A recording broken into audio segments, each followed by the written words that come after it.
let's say you're 30 or 35 and you've got all these problems, the ones I was talking about before, paying off your home loan or getting a home loan if you don't have one, and then making sure you got enough income for retirement at the end of you doing everything you want to do in your life. Just a couple of basic points, like just dot points of recommendations you could give in how people would get the right mindset or approach that kind of challenge in a particular way. So, and there's a couple of variables that would be around that is in the family situation. Are they growing their families? Are going to be more children come on board? Because that's going to impact their finances. Children are bloody expensive. But the biggest thing for me is to make sure that they have a plan. So if you are looking at property as an investment strategy, what's your ultimate goal? When you retire at your preservation age of 60, 65, whatever it is, what do you want that to look like? What passive income are you going to be satisfied with? And then we reverse engineer it if it's a property space. We will plug in purchases across that path. And that plan, it can be fluid because things happen in life. I personally went through a divorce, which set me back to sort of square one. You're on an investment path, but the divorce meant, shit, we're back in square one, unfortunately. So then you have to go back and put another plan in place. But for me, planning, what's that saying? If you fail to plan, you plan to fail. So find out what retirement looks like for you and reverse engineer that.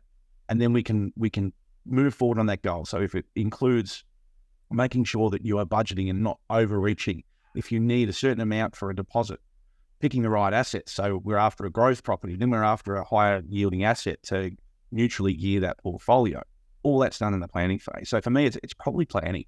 That is the biggest tip I can give someone.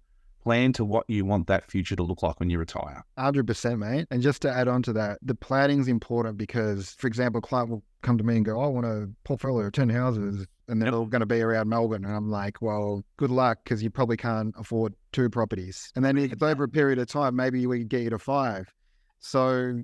But a lot of people don't know too. So you buy 10 properties in Victoria, there's an added tax that's thrown on that. You reach a trigger that a lot of people go, I didn't know that existed. So you need to diversify that nationwide and be a borderless investor just to make sure you're getting the maximum from a tax point of view. Yeah, I think the point I'm trying to make is, and the reason you want to think long-term is to actually reverse engineer it, like I said before, because if you can't reverse engineer it, your plan actually doesn't work. Like there's no reality behind what you're trying to do. The problem I see people when I push back, they just go, yeah, but I'll have a pile of money at the end of it. If you got a pile of money now, it just inflated. It just lost 30% of its purchasing power sitting in your bank account over 3 years' time. So people don't understand that either. They don't understand the devaluing of the dollar when the inflation, when the interest rates do what they do. That's an education piece. But yeah, so that plan is pivotal, absolutely pivotal. And people who don't put a plan in place and just say, I want to buy an investment property. Excellent.